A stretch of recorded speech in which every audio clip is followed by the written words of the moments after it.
has been called the song of the night, yet it ends in a blaze of blinding sunshine. One moment you're drifting across dark, haunted waters, and the next you're caught in a bright, chaotic parade. Mahler's Seventh is often the forgotten masterpiece of his middle period, but it's arguably his most daring. It bridges the gap between the romantic tradition of the 1800s and the raw, rhythmic power of the modern age. It is a work of ghosts, guitars, and grand gestures that pushes the orchestra to its absolute limit.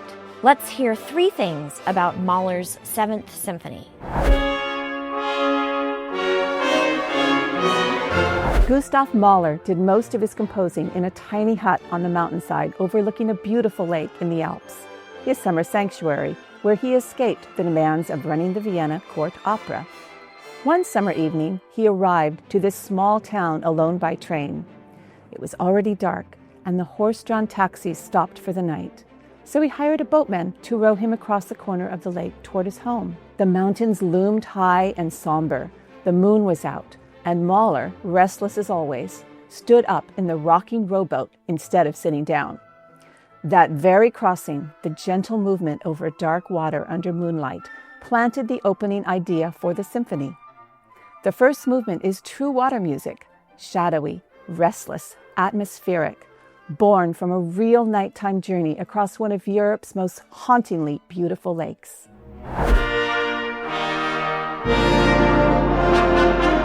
The finale of Mahler's Seventh Symphony opens with a direct nod to Wagner. It quotes from the famous prelude to Die Meistersinger von Nürnberg, then twists it, breaks it apart, and folds it right into Mahler's own voice. Mahler weaves those familiar Wagner themes throughout the bright, joyful C major music, turning the movement into something big, open-hearted, and almost celebratory. Wagner himself once called his prelude applied Bach because of its thick layers of counterpoint. So what you end up with is this fascinating chain, Mahler riffing on Wagner, who was already riffing on Bach. It's a 20th century symphony reaching back through the 19th century to the 18th and even earlier, while still sounding completely fresh and modern. In the end, it's like the music is having a lively conversation across centuries.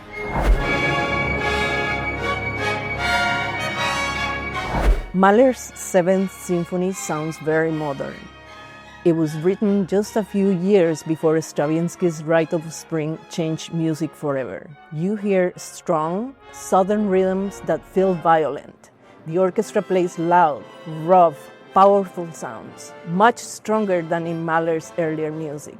These parts can feel shocking, but then come beautiful, gentle melodies.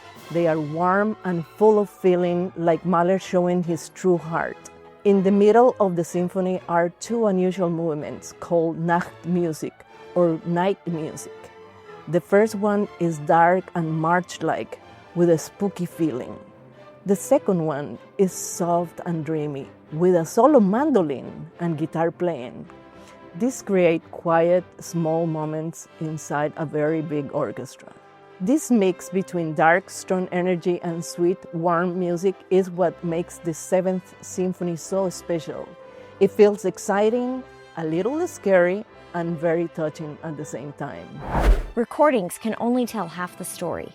To truly feel the rumble of the percussion, the delicate pluck of the mandolin, and the sheer power of a massive orchestra at full throttle, you have to be in the room. This is music that demands to be experienced live, where the air itself vibrates with Mahler's vision. We invite you to join us for our performance of this spectacular masterpiece on January 31st and February 1st.